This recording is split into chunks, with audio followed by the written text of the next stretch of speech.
Hello ನಮಸ್ಕಾರ, ನೀವು ನೋಡ್ತಾ ಇದ್ದೀರಾ ಏಷ್ಯಾನೆಟ್ ಸುವರ್ಣ ನ್ಯೂಸ್ನ ಟ್ರೆಂಡಿಂಗ್ ಎಟ್ 10. ನಾನು ರಕ್ಷತ್ ಶೆಟ್ಟಿ. ಉತ್ತರ ಪ್ರದೇಶದ ಮುಖ್ಯಮಂತ್ರಿ ಯೋಗಿ ಆದಿತ್ಯನಾಥ್ ಆಡಿದಂಥ ಮಾತೊಂದು ಈಗ ದೇಶದಾದ್ಯಂತ ಚರ್ಚೆಗೆ ಕಾರಣ ಆಗಿದೆ. ಕೆಲವರು ಅದನ್ನು ಸ್ವಾಗತಿಸಿದ್ರೆ, ಇನ್ನು ಕೆಲವರು ಅದನ್ನು ವಿರೋಧಿಸಿದ್ದಾರೆ. ಅಷ್ಟಕ್ಕೂ ಯುಪಿ ಮುಖ್ಯಮಂತ್ರಿ ಯೋಗಿ ಆದಿತ್ಯನಾಥ್ ಹೇಳಿದ್ದು, ನಮ್ಮ ರಾಜ್ಯದಲ್ಲಿ ಇನ್ನು ಮುಂದೆ ರಸ್ತೆಯಲ್ಲಿ ನಮಾಜ್ ಮಾಡೋದಕ್ಕೆ ಅವಕಾಶ ಇಲ್ಲ.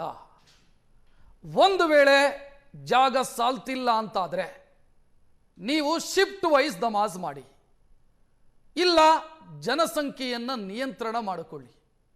ಅದನ್ನು ಬಿಟ್ಟು ರಸ್ತೆಯಲ್ಲೇನಾದರೂ ನಮಾಜ್ ಮಾಡ್ತೀವಿ, ಅದು ನಮ್ಮ ಧಾರ್ಮಿಕ ಹಕ್ಕು ಅಂತ ಏನಾದರೂ ಮಾತನಾಡಿದರೆ ಅದಕ್ಕೆ ಕಲಿಸಬೇಕಾದಂಥ ಪಾಠವನ್ನು ಕಾನೂನಿನ ಮುಖಾಂತರ ಕಲಿಸಬೇಕಾಗತ್ತೆ ಅಂತ ಸ್ಪಷ್ಟ ಮಾತುಗಳಲ್ಲಿ ಹೇಳಿದ್ದಾರೆ. ಉತ್ತರ ಪ್ರದೇಶ ನಂತರ ಈಗ ಪಶ್ಚಿಮ ಬಂಗಾಳದಲ್ಲೂ ಕೂಡ ಇದೇ ವಿಚಾರ ಚರ್ಚೆಯಾಗ್ತಾ ಇದೆ.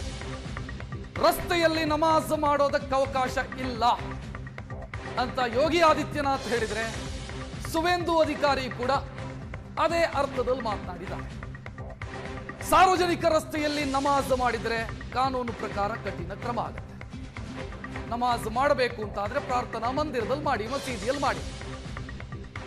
ಜಾಗ ಸಾಲ್ತಿಲ್ಲ ಅಂತಂದ್ರೆ ಶಿಫ್ಟ್ ವೈಸ್ ಮಾಡಿ. ಅದು ಆಗಲ್ಲ ಅಂತಂದ್ರೆ ಜನಸಂಖ್ಯೆಯನ್ನು ನಿಯಂತ್ರಣ ಮಾಡಿಕೊಳ್ಳಿ. ಸಾರ್ವಜನಿಕ ರಸ್ತೆಯಲ್ಲಿ ನಮಾಜ್ ಮಾಡೋದಕ್ಕೆ ಅವಕಾಶ ಇಲ್ಲ. ನಮಾಜು ಅಂತಲ್ಲ, ಬೇರೆ ಯಾವುದೇ ಪ್ರಾರ್ಥನೆಯನ್ನು ಕೂಡ ರಸ್ತೆಯಲ್ಲಿ ಮಾಡೋದಕ್ಕೆ ಅವಕಾಶ ಇಲ್ಲ. ಪ್ರೀತಿಯಿಂದ ಹೇಳ್ತೀವಿ, ಒಪ್ಕೊಳ್ಳಿ. ಅದನ್ನ ಬಿಟ್ಟು ನೀವೇನಾದರೂ ನಕ್ರ ಮಾಡಿದರೆ ಕಾನೂನು ಏನು ಪಾಠ ಕಲಿಸಬೇಕು ಅನ್ನೋದು ಗೊತ್ತಿದೆ, ಬೇರೆ ದಾರಿಯನ್ನ ಹುಡುಕೋದಕ್ಕೆ ನಮಗೆ ಬರ್ತಿದೆ ಅಂತ ಯುಪಿ ಸಿಎಂ ಯೋಗಿ ಆದಿತ್ಯನಾಥ್ ಸ್ಪಷ್ಟ ಮಾತುಗಳಲ್ಲಿ ಹೇಳಿದ್ದಾರೆ. ಅಷ್ಟಕ್ಕೂ ಯೋಗಿ ಆದಿತ್ಯನಾಥ್ ಏನು ಮಾತನಾಡಿದ್ರು, ಅದಕ್ಕೆ ಬಂದಂತ ಪ್ರತಿಕ್ರಿಯೆಗಳೇನು ಮುಸ್ಲಿಂ ನಾಯಕರಿಂದ ನೋಡೋಣ. ಇದಿಷ್ಟು ಯೋಗಿ ಆದಿತ್ಯನಾಥ್ ಅವರು ಮಾತನಾಡಿದ್ದು ಮತ್ತು ಅದಕ್ಕೆ ಬಂದಿರುವಂಥ ಪ್ರತಿಕ್ರಿಯೆ ಮುಸ್ಲಿಂ ನಾಯಕರಿಂದ. ಕರ್ನಾಟಕದಲ್ಲೂ ಇದೇ ರೀತಿಯ ಘಟನೆ ಈ ಹಿಂದೊಮ್ಮೆ ಆಗಿತ್ತು. ಅಂದರೆ ರಸ್ತೆಯಲ್ಲಿ ನಮಾಜ್ ಮಾಡಿದಂಥ ಘಟನೆ ಕರ್ನಾಟಕದಲ್ಲೂ ಆಗಿತ್ತು. 2024ರ ಮೇ ತಿಂಗಳಲ್ಲಿ ದಕ್ಷಿಣ ಕನ್ನಡ ಜಿಲ್ಲೆಯ ಮಂಗಳೂರಿನ ಕಂಕನಾಡಿ ಸಮೀಪ ಇದೇ ರೀತಿಯ ಘಟನೆ ನಡೆದಿತ್ತು. ರಸ್ತೆಯಲ್ಲಿ ನಮಾಜ್ ಮಾಡಲಾಗಿತ್ತು. ಆಗ ಪೊಲೀಸರು, ಅದು ಕದ್ರಿ ಸ್ಟೇಷನ್ ಲಿಮಿಟಿಗೆ ಬರುತ್ತೆ, ಪೊಲೀಸರು ಪ್ರಕರಣ ದಾಖಲಿಸಿದ್ರು, ಸುಮೋಟೋ ಹಾಕಿದ್ರು, ಸ್ವಯಂ ಪ್ರೇರಿತವಾಗಿ ಪ್ರಕರಣ ದಾಖಲಿಸಿದ್ರು. ಈ ಸರ್ಕಾರ ಏನು ಮಾಡ್ತು? ಕರ್ನಾಟಕ ಸರ್ಕಾರ ಏನು ಮಾಡ್ತು? ಯಾರು ಪ್ರಕರಣ ದಾಖಲಿಸಿದ್ರೋ ಸೋಮಶೇಖರ್ ಅನ್ನುವಂಥ ಇನ್ಸ್ಪೆಕ್ಟರ್ ಅವರನ್ನ ಕಡ್ಡಾಯ ರಜೆಯ ಮೇಲೆ ಕಳಿಸಲಾಯಿತು. ಮತ್ತು ಪ್ರಕರಣ ದಾಖಲಿಸಿದ ನಂತರ ಪೊಲೀಸರೇ ದಾಖಲಿಸಿದ ಪ್ರಕರಣದಲ್ಲಿ ಬಿ ರಿಪೋರ್ಟ್ ಸಲ್ಲಿಸಿದ್ರು ನ್ಯಾಯಾಲಯಕ್ಕೆ.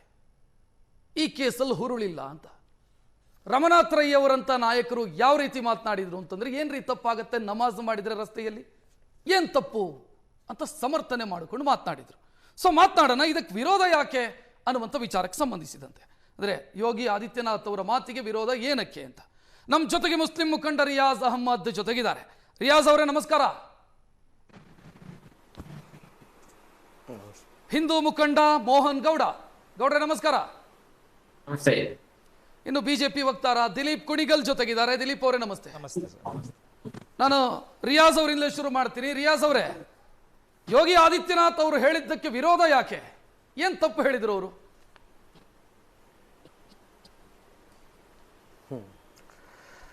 ಸರ್ವಾಧಿಕಾರಿಯಾಗಿ ಮೆರಿಬೇಕು, ಈಗ ನೆಕ್ಸ್ಟ್ PM ಆಗಬೇಕು, ಅದಕ್ಕೆ ಒಂದು ಸಮುದಾಯವನ್ನು ಗುರಿಯಾಗಿಸಿಕೊಂಡು ಈ ರೀತಿ ಆದೇಶಗಳು, ಕಾನೂನುಗಳು ಒಂದು ಸಮುದಾಯಕ್ಕೆ ಮಾತ್ರ ಸೀಮಿತವಾಗಿ ತರ್ತಾ ಇದ್ದಾರೆ.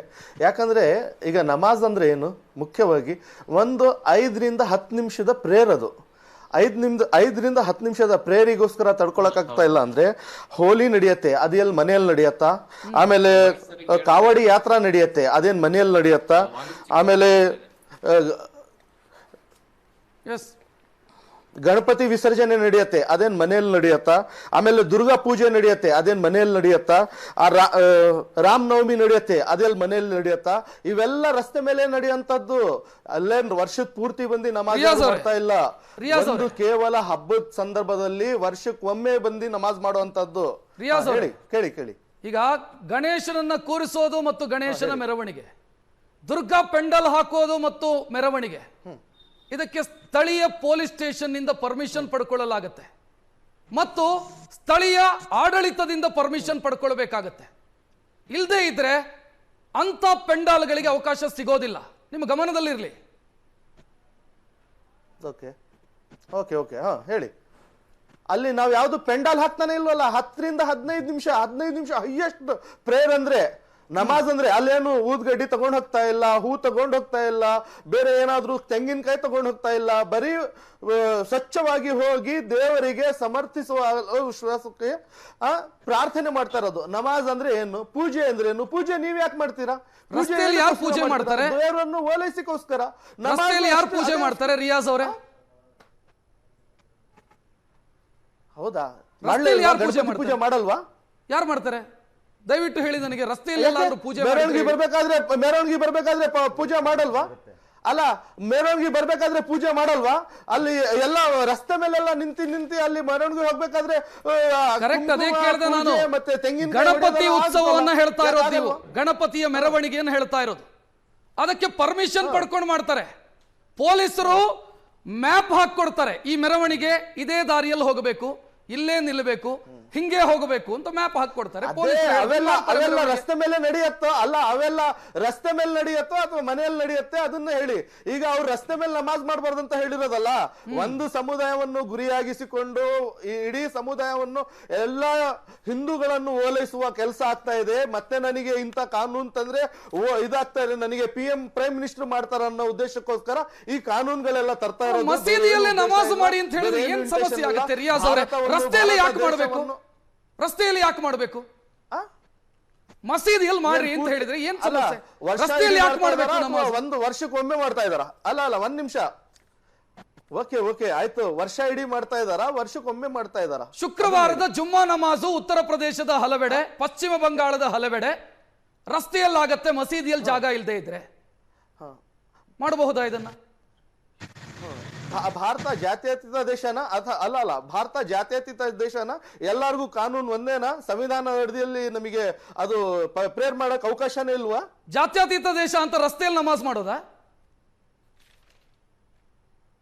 ಹೌದಾ? ಹಂಗಾದ್ರೆ ಇದೇ ಪ್ರಶ್ನೆ ಬೇರೆ ಧರ್ಮದವರಿಗೆ ಯಾಕೆ ಕೇಳಲ್ಲ ನೀವು? ಮುಸಲ್ಮಾನರಿಂದ ಮಾತ್ರ ತೊಂದರೆ ಆಗ್ತಾ ಇದೆ. ಅಲ್ಲಿ ಯಾವುದೇ ಹಣ್ಣು ತರಲ್ಲ, ಕಾಯಿ ತರಲ್ಲ, ಊದಿನ ಗಡ್ಡಿ ತರಲ್ಲ, ಹೂ ತರಲ್ಲ, ಯಾವುದೇ ಕಸ ಕಡ್ಡಿ ಹಾಕೋದಲ್ಲ, ಏನೇ ಅಲ್ಲಿ ಇದನ್ನ ಮಾಡಲ್ಲ, ಮಲ್ಲಿ ಮಾಡಲ್ಲ ಅಂತ ಬರೀ ಒಂದು ಪ್ರೇಯರ್ ಮೆರವಣಿಗೆ ಈದ್ ಮಿಲಾದ್ ಸಂದರ್ಭದಲ್ಲೂ ಆಗುತ್ತೆ. ಕಷ್ಟ ಆಗ್ತಾ ಇದೆ ಅಂದ್ರೆ ರಿಯಾಜ್ ಅವರೇ, ಮೆರವಣಿಗೆ ಈದ್ ಮಿಲಾದ್ ಸಂದರ್ಭದಲ್ಲೂ ಆಗುತ್ತೆ. ಗಣೇಶೋತ್ಸವದ ಗಣೇಶನ ವಿಸರ್ಜನೆಯ ಮೆರವಣಿಗೆ ಆಗತ್ತೆ, ದುರ್ಗಾ ಪೆಂಡಾಲ್ಗೆ ಸಂಬಂಧಿಸಿದಂತೆ ಮೆರವಣಿಗೆ ಆಗತ್ತೆ, ಅದು ಬೇರೆ. ಪ್ರತಿ ವಾರ ರಸ್ತೆಯಲ್ಲಿ ನಿಂತು ನಮಾಜ್ ಮಾಡೋದು ಬೇರೆ. ಯಾಕೆ ಅದು ಬೇರೆ? ಅದೇ ಬೇರೆ. ಅದು ರಸ್ತೆ ಮೇಲೆ ಮೆರವಣಿಗೆಗೂ ನಮಾಜಿಗೂ ಒಂದು ಪರ್ಟಿಕ್ಯುಲರ್ ದಿವಸ ಮೆರವಣಿಗೆ ಹೋಗೋದಕ್ಕೂ ರಸ್ತೆಯಲ್ಲಿ ಪ್ರತಿದಿನ ಅಥವಾ ವಾರಕ್ಕೊಂದು ದಿನ ರಸ್ತೆಯಲ್ಲಿ ನಿಂತು ನಮಾಜ್ ಮಾಡೋದಕ್ಕೂ ವ್ಯತ್ಯಾಸ ಇಲ್ವಾ ರಿಯಾಜ್ ಅವರೇ? ಈದ್ ಮಿಲಾದ್ ಸಂದರ್ಭದಲ್ಲಿ ನೀವು ಮೆರವಣಿಗೆ ಮಾಡ್ತೀರಿ, ಅದಕ್ಕೆ ಯಾರು ಅಡ್ಡಿಪಡಿಸಿದ್ರು? ದಿವಸನೇ ಅಲ್ಲ, ವರ್ಷಕ್ಕೊಮ್ಮೆ ಬರೋದಲ್ಲ. ಹೌದು, ಈಗ ಕೆಲವು ಒಂದ್ ಕಾಲದಲ್ಲಿ ಕುತಂತ್ರಿಗಳಿದ್ವು, ಶಕುನಿಗಳಿದ್ವು, ಆಮೇಲೆ ಫ್ರೌನ್ ಇದ್ದ, ಆಮೇಲೆ ಅದ್ರ ನಂತರ ಇನ್ಯಾರು ಮಾಮಾ ಕನ್ಸಿದ್ದ. ಇವರೆಲ್ಲ ಅಧಿಕಾರಕ್ಕೋಸ್ಕರನೇ ಮೆರೆದವರು, ಜನರ ಮೇಲೆ ಶೋಷಣೆ ಮಾಡಿದವರು. ಹಾಗಾಗಿ ಇವರು ಅಷ್ಟೇ ಮಾಡ್ತಾ ಇರೋದು. ಈಗೇನ್ ಗೊತ್ತಾ, ನನ್ನಲ್ಲಿ ನನ್ಗೆ ಅಧಿಕಾರ ಇದೆ, ಇದು ಶಾಶ್ವತ ಅಲ್ಲ, ಇದು ಪರಿವರ್ತನೆ ಆಗ್ತಾನೆ ಇರತ್ತೆ. ಕಾನೂನು ಪಾಲಿಸಿ ಅಂತ ಹೇಳಿದ್ರೆ ಶೋಷಣೆ, ಧಾರ್ಮಿಕ ಹಕ್ಕು ಕಸ್ಕೊಂಡ್ರೆ ಶೋಷಣೆ ಆಗಲ್ವಾ? ಒಂದು ಸಮುದಾಯದ ಧಾರ್ಮಿಕ ಹಕ್ಕುಗಳನ್ನು, ಸಾಂಪ್ರದಾಯಿಕ ಹಕ್ಕುಗಳನ್ನು ಕಸ್ಕೊಂಡ್ರೆ ಶೋಷಣೆ ಆಗಲ್ವಾ ಅದು? ರಿಯಾಜ್ ಅವರೇ, ಮಸೀದಿಯಲ್ಲಿ ನಮಾಜ್ ಮಾಡಬೇಡಿ ಅಂತ ಹೇಳಿದ್ರೆ ಧಾರ್ಮಿಕ ಹಕ್ಕನ್ನ ಕಸಿದುಕೊಂಡ್ರು ಅಂತ ಹೇಳ್ಬೋದು. ರಸ್ತೆಯಲ್ಲಿ ಪಾರ್ಕ್ ಅಲ್ಲಿ ನಮಾಜ್ ಮಾಡಬೇಡಿ ಅಂತ ಹೇಳಿದ್ರೆ ಧಾರ್ಮಿಕ ಹಕ್ಕನ್ನು ಕಸಿದುಕೊಂಡ್ರು ಅಂತನಾ? ನಮಾಜ್ ಅಂದ್ರೆ ಏನು? ನಮಾಜ್ ಅಂದ್ರೆ ಏನು ಹೇಳಿ ನನಗೆ. ನೀವು ಪೂಜೆ ಮಾಡ್ತೀರಾ? ಬೆಳಗ್ಗೆ ಎದ್ದಾಗ ಪೂಜೆ ಮಾಡಿ ಬರ್ತೀರಾ? ಅಲ್ಲ, ನೀವು ಪೂಜೆ ಮಾಡ್ತೀರಾ? ಅದು ರಸ್ತೆಯಲ್ಲಿ ಪ್ರಾರ್ಥನೆ ಮಾಡಲ್ಲ ನಾನು, ರಸ್ತೆಯಲ್ಲಿ ಪೂಜೆ ಮಾಡಲ್ಲ ನಾನು. ಮನೆಯಲ್ಲಿ ಮಾಡ್ತೀನಿ, ದೇವರ ಕೋಣೆಯಲ್ಲಿ ಪ್ರಾರ್ಥನೆ ಮಾಡ್ತೀನಿ, ಆಫೀಸಿಗೆ ಬರ್ತೀನಿ. ಯಾವುದೇ ಧರ್ಮದಲ್ಲಿ, ನಿಮ್ಮ ಧರ್ಮದಲ್ಲಿ ಯಾವುದೇ ರಸ್ತೆ ಮೇಲೆ ಕಾರ್ಯಗಳೇ ನಡೆದಿಲ್ವಾ? ನಡೆಯೋದೇ ಇಲ್ವಾ? ಅದೇ ಹೇಳಿದ್, ನೀವು ಮೆರವಣಿಗೆ ಕೊಟ್ಟು ಮಾಡಿದ್ರಿ, ಮೆರವಣಿಗೆ ಕಾರಣ ಕೊಟ್ಟೆ, ವಿತ್ ಪರ್ಮಿಷನ್ ಆಗತ್ತೆ ಅಂತ. ವಿತ್ ಪರ್ಮಿಷನ್ ಆಗತ್ತೆ ಅದು. ಇದ್ರಲ್ಲಿ ವಿರೋಧ ಯಾಕೆ ಅಂತ ಅರ್ಥ ಆಗಿಲ್ಲ ನನಗೆ. ಕಾನೂನು ಪಾಲಿಸಿ ಅಂತ ಹೇಳಿದ್ರೆ ವಿರೋಧ ಯಾಕೆ? ಎಲ್ಲ ವಿರೋಧ ಅದೇ ಇಲ್ಲ, ಬೇರೆ ದೇಶಗಳಿದಾವಲ್ಲ, ವಿದೇಶಗಳು, ಚೈನಾ ಸಿಸ್ಟಮ್ ಮಾಡ್ಬಿಡಿ, ಎಲ್ಲದಕ್ಕೂ ಮನೆಯಲ್ಲೇ ಮಾಡ್ಬೇಕು, ಹೊರಗಡೆನೆ ಬರಂಗಿಲ್ಲ ಎಲ್ಲ ಸಮುದಾಯದವರು. ಅವಾಗಾದ್ರೂ ದೇಶ ಡೆವಲಪ್ ಆಗತ್ತೆ. ಒಂದು ಸಮುದಾಯವನ್ನು ಗುರಿಯಾಗಿಸಿಕೊಂಡು ಒಂದು ಸಮುದಾಯವನ್ನು ಇಲ್ಲಾಂದ್ರೆ ಮುಸಲ್ಮಾನರು ಶತ್ರುಗಳು, ವಿದೇಶದಲ್ಲಿ ಮಿತ್ರರ. ಮೋಹನ್ ಗೌಡ್ರೆ, ಇದು ಒಂದು ಸಮುದಾಯವನ್ನ ಗುರಿಯಾಗಿಸಿ ಮಾಡ್ತಾ ಇರುವಂತ ಕೆಲಸ. ಇದು ಬೇರೆ ಧರ್ಮದ ಆಚರಣೆಗಳು ಕಾಣಿಸೋದಿಲ್ವಾ?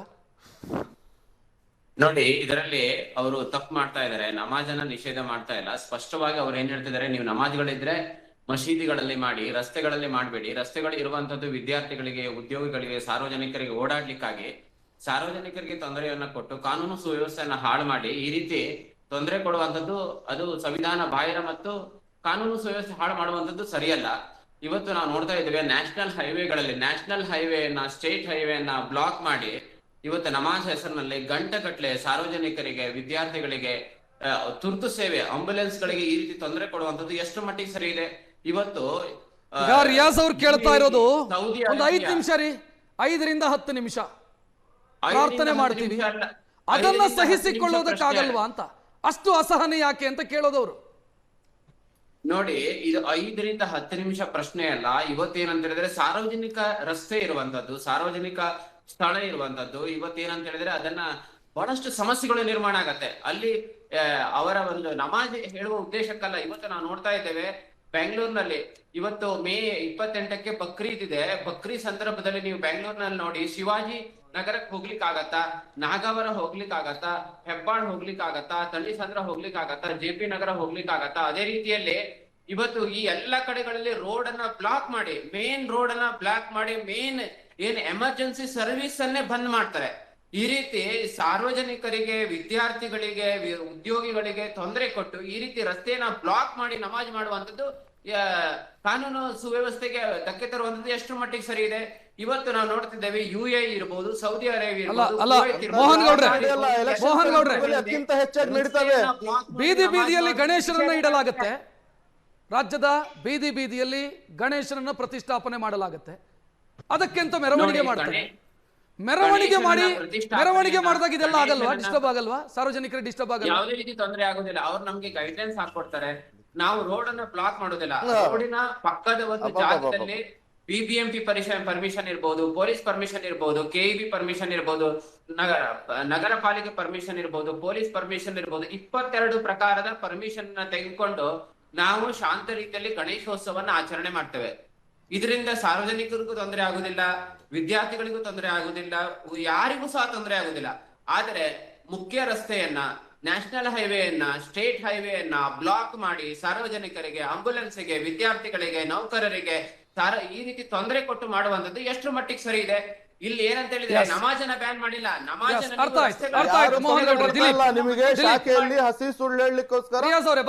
ಬಿಜೆಪಿ ವಕ್ತಾರರನ್ನೊಮ್ಮೆ ಮಾತನಾಡ್ಸೋಣ. ದಿಲೀಪ್ ನೋಡಿ, ಇದು ಅವರು ಓಲೈಕೆ ಮಾಡ್ತಾರೆ ಅಂತ ನೀವು ಹೇಳ್ತೀರಿ, ಕಾಂಗ್ರೆಸ್ನವರು ಮುಸಲ್ಮಾನರು ಓಲೈಕೆ ಮಾಡ್ತಾರೆ ಅಂತ. ನೀವು ಹಿಂದೂ ಮತಗಳ ಧ್ರುವೀಕರಣಕ್ಕೋಸ್ಕರ ಇಂಥದ್ದನ್ನು ಮಾಡ್ತೀರಿ. ಇಂಥ ಮುಸ್ಲಿಂ ಅಂತ ತೋರಿಸಿ ಇಂಥದ್ದನ್ನು ಮಾಡೋದು. ನೋಡಿ, ಇವತ್ತು ಆಗಿರ್ತಕ್ಕಂಥದ್ದು, ಹೇಳಿಕೆ ಕೊಟ್ಟಿರ್ತಕ್ಕಂಥದ್ದು, ನಮಾಜನ್ನು ನಿಷೇಧ ಮಾಡಿಲ್ಲ ಯೋಗಿ ಆದಿತ್ಯನಾಥ್. ಅವ್ರು ಹೇಳಿರ್ತಕ್ಕಂಥದ್ದು, ನೀವು ಸಾರ್ವಜನಿಕ ಸ್ಥಳಗಳಲ್ಲಿ, ಸ್ಪೆಸಿಫಿಕಲಿ ರಸ್ತೆಗಳಲ್ಲಿ ನಮಾಜ್ ಮಾಡಬೇಡಿ. ಯಾಕೆ ಅಂತಂದರೆ, ರಸ್ತೆಗಳಲ್ಲಿ ಅಲ್ಲಿ ಆಂಬ್ಯುಲೆನ್ಸ್ ಹೋಗ್ತಾ ಇರ್ತದೆ, ಎಸೆನ್ಷಿಯಲ್ ಸರ್ವಿಸ್ ಹೋಗ್ತಾ ಇರ್ತದೆ, ಅಲ್ಲಿ ಸಾರ್ವಜನಿಕರು ಓಡಾಡ್ತಾ ಇರ್ತಾರೆ. ನೀವು ನಮಾಜ್ ಮಾಡಬೇಡಿ. ನೀವು ನಮಾಜ್ ಮಾಡಬೇಕಾ? ಅದಕ್ಕೆ ಆದ ಸಪ್ರೇಟ್ ಜಾಗಗಳಿದ್ದಾವೆ. ನಿಮ್ಗೆ ಈದ್ಗಾ ಮೈದಾನಗಳು ಅಂತೇಳಿ ನೀವು ಬಿಡಿಸ್ಕೊಂಡಿದ್ದೀರಿ ವಕ್ಫಾಸ್ತಿ ಅಂಡರಲ್ಲಿ, ಅಲ್ಲೋಗಿ ಮಾಡಿ. ನೀವು ರಸ್ತೆಗೆ ಯಾಕೆ ಮಾಡ್ತೀರಿ ಅಂತಕ್ಕಂಥದ್ದು ಪ್ರಶ್ನೆ ಮಾಡಿರ್ತಕ್ಕಂಥದ್ದು. ಕೆಲವು ಸ್ಪೆಸಿಫಿಕ್ ಧರ್ಮಗಳಿಗೆ ಏನಾಗ್ಬಿಟ್ಟಿದೆ, ಒಂದು ಕಮ್ಯುನಿಟಿಗೆ ಏನಾಗ್ಬಿಟ್ಟಿದೆ ಅಂತಂದರೆ, ಶುಕ್ರವಾರದ ಪ್ರಾರ್ಥನೆ ಅವ್ರಿಗೊಂಥರ ಬಲ ಪ್ರದರ್ಶನ ಆಗ್ಬಿಟ್ಟಿದೆ. ಈ ಶುಕ್ರವಾರದ ಪ್ರಾರ್ಥನೆ ರಸ್ತೆ ತಡೆದು ಬಿಟ್ಟು ನಾವು ಪ್ರಾರ್ಥನೆ ಮಾಡದೆ ಒಂದು ಬಲ ಪ್ರದರ್ಶನ ಆಗ್ಬಿಟ್ಟಿದೆ. ಅದನ್ನ ತಡಿಬೇಕು ಅಂತ ಹೊಟ್ಟಿರ್ತಕ್ಕಂಥದ್ದು. ಈಗ ಮೊನ್ನೆ ನೀವು ವೆಸ್ಟ್ ಬೆಂಗಾಲ್ನಲ್ಲೂ ಸಹ ಇದೇ ಮಾಡಿದ್ರು ಸುವೇಂದ್ರ ಅಧಿಕಾರಿ. ನೀವು ರಸ್ತೆನಲ್ಲಿ ಮಾಡಬೇಡಿ, ರಸ್ತೆನಲ್ಲಿ ಯಾಕೆ ಮಾಡ್ತೀರಿ ಅಂತೇಳಿ. ಹಾಗಾದ್ರೆ ಇವ್ರು ಕಾನೂನಿಗೆ ಗೌರವ ಕೊಡೋದಿದ್ರೆ ಕಾನೂನು ಆರ್ಟಿಕಲ್ 25 ಧಾರ್ಮಿಕ ಸ್ವಾತಂತ್ರ್ಯ ಇರ್ತಕ್ಕಂಥದ್ದು ಏನಂತ ಹೇಳುತ್ತೆ ನಮಗೆ, ಯಾವುದೇ ಧಾರ್ಮಿಕ ಸ್ವಾತಂತ್ರ್ಯದ ಆಚರಣೆಗಳು ಸಾರ್ವಜನಿಕ ಶಾಂತಿಗೆ ಭಂಗ ತರಬಾರ್ದು, ಸಾಮಾಜಿಕ ನೈತಿಕತೆಗೆ ಭಂಗ ತರಬಾರ್ದು, ಮತ್ತೆ ಸಾರ್ವಜನಿಕ ಆರೋಗ್ಯಕ್ಕೆ ತೊಂದರೆ ಕೊಡಬಾರ್ದು ಅಂತಕ್ಕಂಥದ್ದು ಸಂವಿಧಾನದಲ್ಲಿ ಇರ್ತಕ್ಕಂಥದ್ದು. ಹಾಗಾದ್ರೆ ಇವರು ಸಂವಿಧಾನಕ್ಕೆ ಬೆಲೆ ಕೊಡಂಗಿದ್ರೆ ಇದಕ್ಕೂ ಬೆಲೆ ಕೊಡಬೇಕು. ಈಗ ಉದಾಹರಣೆ ಹಿಂದೂ ಸಂಘಟನೆ ಬಗ್ಗೆ ಮಾತಾಡಿದ್ರು, ಹಿಂದೂ ಆಚರಣೆ ಬಗ್ಗೆ ಮಾತಾಡಿದ್ರು ಸರ್. ಈಗ ನೀವು ನೋಡಿದಿರಿ, ನಾವೆಲ್ಲರೂ ಸಹ ಅದೇ ಸಮುದಾಯದಿಂದ ಬಂದಿರತಕ್ಕಂಥದ್ರಿಂದ ಈಗ ನಾವು ಒಂದು ಗಣೇಶನ ಇಡಬೇಕಂತಂದ್ರೆ ನಮ್ಗೊಂದು ಲಿಸ್ಟ್ ಕೊಡ್ತಾರೆ ಸರ್, 30ರಿಂದ 40 ಪಾಯಿಂಟ್ಸ್ಗಳನ್ನ ಕೊಡ್ತಾರೆ. ನೀವು ಇಂಥ ಜಾಗದಲ್ಲಿ ಇಡಬೇಕು, ನೀವು ಈ ಜಾಗದಲ್ಲೇ ಇಡಬೇಕು, ಸಮುದಾಯ ಇರಂಗಿಲ್ಲ, ಮೆರವಣಿಗೆ ಹಿಂಗೆ ಹೋಗ್ಬೇಕು, ಈ ಪ್ರೋಟೋಕಾಲ್ನೇ ನೀವು ಮೇಂಟೈನ್ ಮಾಡಬೇಕು, ಡಿಜೆ ಹಾಕಬಾರ್ದು, ಈ ರಸ್ತೆನಲ್ಲೇ ಹೋಗ್ಬಾರ್ದು ಅಂತೇಳಿ ಇಷ್ಟು ಲಿಸ್ಟ್ ಅನ್ನ ಕೊಡ್ತಾರೆ. ಇದನ್ನ ಹಿಂದೂ ಸಮುದಾಯ ಫಾಲೋ ಮಾಡುತ್ತೆ ಸರ್. ನೀವ್ ಯಾಕೆ ಫಾಲೋ ಮಾಡೋದಿಲ್ಲ ಈ ಕಾನೂನನ್ನ ಧಿಕ್ಕರಿಸ್ಬಿಟ್ಟು ನೀವ್ಯಾಕೆ ರಸ್ತೆಯಲ್ಲಿ ಕೂತ್ಕೋತೀರಿ? ನೀವು ಸ್ಪೆಸಿಫಿಕ್ ಆಗಿ ನಿಮಗೆ ಕೊಟ್ಟಿರ್ತಕ್ಕಂಥ ಜಾಗಗಳಲ್ಲಿ ಕುತ್ಕೊಂಡು ನಮಾಜ್ ಮಾಡಿ, ನಮ್ಮದು ಅಭ್ಯಂತರ ಇಲ್ಲ. ಅಫ್ಕೋರ್ಸ್ ಇದೊಂದು ಸೆಕ್ಯುಲರ್ ದೇಶ, ನೀವು ಈ ದೇಶದವರೇನೆ. ಆದ್ರೆ ನಾವ್ ಹೇಳ್ತಾ ಇರ್ತಕ್ಕಂಥದ್ದು ಈ ಕಾನೂನಿಗೆ ಗೌರವ ಕೊಡಿ, ಈ ದೇಶದ ಕಾನೂನಿಗೆ ಗೌರವ ಕೊಡಿ. ನೀವು ಪಾರ್ಕ್ಗಳು, ಸರ್ಕಾರಿ ಆಸ್ತಿಗಳು, ಸರ್ಕಾರಿ ಜಾಗಗಳಲ್ಲಿ ಹೋಗ್ಬಿಟ್ಟು ನೀವು ಮಾಡಿದ್ರೆ ಅಲ್ಲಿರ್ತಕ್ಕಂಥ ಯಾವ್ದೋ ಒಂದು ಮೈದಾನದಲ್ಲಿ ಮಾಡ್ತೀರಿ, ಯಾವ್ದೋ ಒಂದು ಆಟದ ಮೈದಾನದಲ್ಲಿ ಮಾಡ್ತೀರಿ, ಅಲ್ಲಿ ತೊಂದರೆ ಕೊಟ್ಟಂಗೆ ಆಗೋದಿಲ್ವಾ? ಅದನ್ನ ನಿಲ್ಲಿಸಬೇಕು ಅಂತ ಹೇಳ್ತಾ ಇರ್ತಕ್ಕಂಥದ್ದು, ಅದನ್ನ ನಿಲ್ಲಿಸಬೇಕು ಅಂತ ಮಾಡಿರ್ತಕ್ಕಂಥದ್ದು. ಮತ್ತೆ ನಿಮಗೆ ಜಾಗದ ಕೊರತೆ ಇದೆ, ಅದನ್ನ ಕ್ಲಿಯರ್ ಆಗಿ ಹೇಳಿದ್ದಾರೆ. ಶಿಫ್ಟ್ ವೈಸ್ ಅಲ್ಲಿ ಮಾಡಿ, ಅದೆಲ್ಲ ಹೇಳಿದೆ ನಾನು, ಶಿಫ್ಟ್ ವೈಸ್ ಅಲ್ಲಿ ಮಾಡಿ ಅಂತ ಹೇಳಿದ್ದಾರೆ. ನಿಮ್ಗೆ ಶಿಫ್ಟ್ ವೈಸ್ ಅಲ್ಲಿ ಮಾಡಿ. ರಿಯಾಜ್ ಇಲ್ಲ, ಇದು ಸಹನೆ ವಿಚಾರ ಅಲ್ಲ, ಅಸಹನೆ ಅಥವಾ ಸಹನೆಯ ವಿಚಾರ ಅಲ್ಲ, ಕಾನೂನಿನ ವಿಚಾರ. ಸಹನೆ ಹೆಂಗ ಬಂತು, ಅಸಹನೆ ಹೆಂಗ ಬಂತು, ಒಂದು ಧರ್ಮವನ್ನ ಟಾರ್ಗೆಟ್ ಮಾಡಿದ್ದಾರೆ ಅನ್ನುವಂತ ಆತಂಕ ಯಾಕೆ ಬರ್ತಿದೆ ಇಲ್ಲಿ? ಈಗ ಕೋಮುವಾದದ ಮತ್ತೆ ದ್ವೇಷದ ಆಮ್ಲಜನಕ ಇದೆಯಲ್ಲ, ಇಡೀ ಪ್ರೈಮ್ ಮಿನಿಸ್ಟರಿಂದ ಹಿಡಿದು, ಮುಖ್ಯಮಂತ್ರಿಗಳಿಂದ ಹಿಡಿದು, CM ಇಂದ ಹಿಡಿದು, MLAಗಳಿಂದ ಹಿಡಿದು, MP ಗಳಿಂದ ಹಿಡಿದು ಕಾರ್ಯಕರ್ತರವರೆಗೂ ಕುಡಿಸಲಾಗಿದೆ ಮುಸಲ್ಮಾನರ ಮೇಲೆ ದ್ವೇಷ ಸಾಧಿಸೋದು. ಯಾಕಂದ್ರೆ ಇದು ಒಂದೇ ಫೀಲ್ಡ್ ಅಲ್ಲ, ಹಿಜಾಬ್ ಆಗಿರ್ಬೋದು, ನಮ್ಮ ಧಾರ್ಮಿಕ ಹಕ್ಕುಗಳು, ಹಿಜಾಬ್ ಆಗಿರ್ಬೋದು, ಅಜಾನ್ ಆಗಿರ್ಬೋದು, ಹಲಾಲ್ ಆಗಿರ್ಬೋದು. ಯಾಕಂದ್ರೆ ನಿಮ್ಮ ಸುದ್ದಿವಾಹಿನಿಗಳಲ್ಲೇ ಚರ್ಚೆ ಆಗಿದೆ. ಆ ಆಮ್ಲಜನಕವನ್ನು ಕುಡಿದಿರುವಂತವ್ರು 2014ರಲ್ಲಿ ಈ ಸ್ವಾತಂತ್ರ್ಯ ಪಡೆದ್ರಲ್ಲ, ಇದನ್ನೆಲ್ಲ ಹಿಂಗಡೆ ಇದೆಯಲ್ಲ, ಇಂತ ಕಾನೂನು ಪಾಲಿಸಿ ಎಲ್ರಿ ಕಾನೂನು ಅಂದ್ರೆ ಎಲ್ಲರಿಗೂ ಒಂದೇ ರೀತಿಯಲ್ಲಿ ಆಗಿರ್ಬೇಕು. ಇದು ಕಾನೂನಲ್ಲ, ದಬ್ಬಾಳಿಕೆ. ನಾನು ಶನಿವಾರದ ದಿನ ರಸ್ತೆ ಬಂದ್ ಮಾಡಿ ನಾನು ಭಜನೆ ಮಾಡ್ತೀನಿ ರಸ್ತೆಯಲ್ಲಿ ಅಂತ ಹೇಳಿದ್ರೆ ಅವಕಾಶ ಕೊಡೋದಕ್ಕೆ ಸಾಧ್ಯನಾ? ರಸ್ತೆಯಲ್ಲಿ ಹೈವೇಯನ್ನ ಕ್ಲೋಸ್ ಮಾಡಿ ನಾನು ಭಜನೆ ಮಾಡ್ತೀನಿ ಶನಿವಾರ ಅಥವಾ ಸೋಮವಾರ ಮಾಡ್ತೀನಿ, ಅವ್ರು ಮಾಡ್ತಾ ಇರೋದು ಅವಕಾಶ ಕೊಡೋದಕ್ಕೆ ಸಾಧ್ಯ ಇದೆಯಾ? ನಮ್ಮ ಮೇಲೆ ಆಪವಾದನೆ ನಮ್ಮ ಮೇಲೆ ಮಾಡ್ತಾ ಇರೋದು. ಭಜನೆ, ಮೆರವಣಿಗೆ, ಇದು ರಸ್ತೆ ತಡೆ ಎಲ್ಲ ಅವ್ರು ಮಾಡ್ತಾ ಇರೋದು. ಕೇವಲವಾಗಿ 18-20% ಇರುವಂತ ಮುಸಲ್ಮಾನರು, ಆ ಮುಸಲ್ಮಾನರನ್ನ ಅವರ ಪ್ರಾರ್ಥನೆಗಳಿಗೆ ಹಕ್ಕಿಲ್ಲ. ಆಮೇಲೆ ಪ್ರಾರ್ಥನೆಗೆ ಯಾಕೆ ಹಕ್ಕಿಲ್ಲ? ಮಸೀದಿಯಲ್ಲಿ ಪ್ರಾರ್ಥನೆ ಮಾಡಿ ಅಂತ ಹೇಳೋದು, ಪ್ರಾರ್ಥನಾಲಯದಲ್ಲಿ ಮಾಡಿ, ಮನೆಯಲ್ಲಿ ಮಾಡಿ, ಅದಕ್ಕೆ ಡೆಡಿಕೇಟೆಡ್ ಆದಂತ ಜಾಗ ಇದ್ರೆ ಅಲ್ಲಿ ಮಾಡಿ, ರಸ್ತೆಯಲ್ಲಿ ಮಾಡಬೇಡಿ. ಸಾರ್ವಜನಿಕರಿಗೆ ತೊಂದರೆ ಕೊಟ್ಟು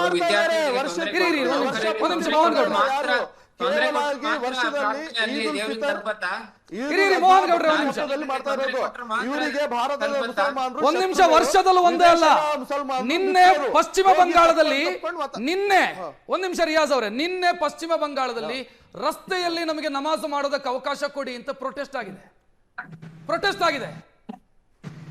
ನೀವು ಹೇಳ್ತೀರಿ ವರ್ಷಕ್ಕೊಂದಿನ ಅಂತ. ಯಾಕೆ ಮಾಡಬಾರ್ದು? ಯಾಕೆ? ಹೌದು, ಈಗ ಪ್ರಾರ್ಥನೆ ಅಂದ್ರೆ ಸಾಮೂಹಿಕವಾಗಿ ಮಾಡುವಂತ ಪ್ರಾರ್ಥನೆ ಇದೆ ಅಲ್ಲ, ಅದು ವರ್ಷದಲ್ಲಿ ಒಮ್ಮೆ ಆದಾಗ ಆಗತ್ತೆ. ಆದ್ರೆ ಯಾರಿಗೂ ಅಡಚಣೆ ತೊಂದರೆ ಆಗಲ್ಲ.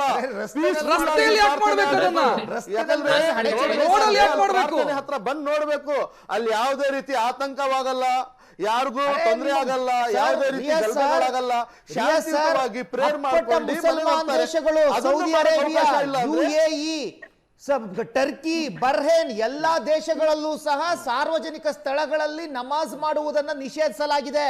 ಯಾಕೆ ಅಂತಂದ್ರೆ ಅವರು ಆ ದೇಶದ ಕಾನೂನುಗಳಿಗೆ ಗೌರವ ಕೊಡ್ತಾ ಇದ್ದಾರೆ. ನಾವು ನಿಮ್ಮಲ್ಲಿ ಕೇಳ್ಕೊಳ್ಳೋದು, ದಯಮಾಡಿ ಈ ದೇಶದ ನೆಲದ ಕಾನೂನುಗಳಿಗೂ ಸಹ ಗೌರವವನ್ನ ಕೊಡಿ ಅಂತ ಕೇಳ್ತಾ ಇದೀವಿ. ನೀವು ಅವಾಗಲೇ ಆಮ್ಲಜನಕದ ವಿಚಾರ ಮಾತಾಡಿದ್ರಿ, ಕೋಮುವಾದದ ಆಮ್ಲಜನಕವನ್ನು ಕಾನೂನು ಎಲ್ಲಿದೆ ಮುಸಲ್ಮಾನರಿಗೆ? ಆ ಕಾನೂನೇ ತೆಗ್ದಾಕ್ಬಿಟ್ಟಿದ್ದೀರಾ ನೀವು. ಆ ಕಾನೂನುಗಳನ್ನೇ ತೆಗ್ದಾಕ್ಬಿಟ್ಟಿದ್ದೀರಾ. ಮನುಸ್ಮೃತಿ ಅಂತ ತಂದಿದ್ದೀರಾ ನೀವು. ಅದು ನಿಮಗೆ ಯಾವ ಮನುಸ್ಮೃತಿ? ಏನ್ ಮಾತಾಡ್ತಾ ಇದ್ದೀರಿ ನೀವು? RSS ಶಾಖೆಯಲ್ಲಿ ಬಾಬಾ ಸಾಹೇಬ್ ಅಂಬೇಡ್ಕರ್ ಅವರ ಸಂವಿಧಾನದ ಬಗ್ಗೆ ಮಾತಾಡಿ. ಮೇಲೆ ದಬ್ಬಾಳಿಕೆ ದಿಲೀಪ್ ಒಂದ್ ನಿಮಿಷ. ಆದೇಶವನ್ನು ಹೇರಿಸುವಂತದ್ದು ಮನುಸ್ಮೃತಿ ತಂದ್ಬಿಟ್ಟಿದ್ದೀರಾ ನೀವು. ಮನುಸ್ಮೃತಿ ಯಾವ್ದ್ರಿ? ರಸ್ತೆಯಲ್ಲಿ ನಮಾಜ್ ಮಾಡಬೇಡಿ ಅಂತ ಹೇಳಿದ್ರೆ ಮನುಸ್ಮೃತಿನ ಅದು? ಬರ್ತಾ ಇರೋದು ರಸ್ತೆಯಲ್ಲಿ ನಮಾಜ್ ಮಾಡಬೇಡಿ ಇವೆಲ್ಲ ಕಾನೂನು ಇರ್ತಿರ್ಲಿಲ್ಲ. ಅವರು ಮಾಡ್ತಾ ಇದ್ರೆ ಒಂದ್ ಅವಕಾಶ.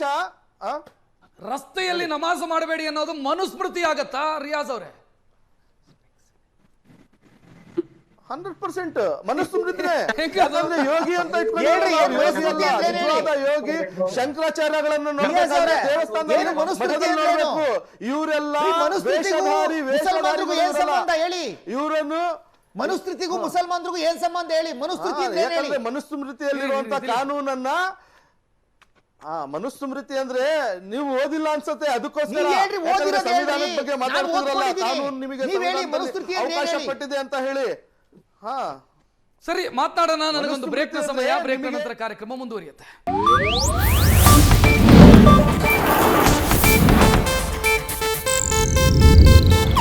ಇದು ಏಷ್ಯಾನೆಟ್ ನ್ಯೂಸ್ ನೆಟ್ವರ್ಕ್ ಪ್ರಸ್ತುತಿ.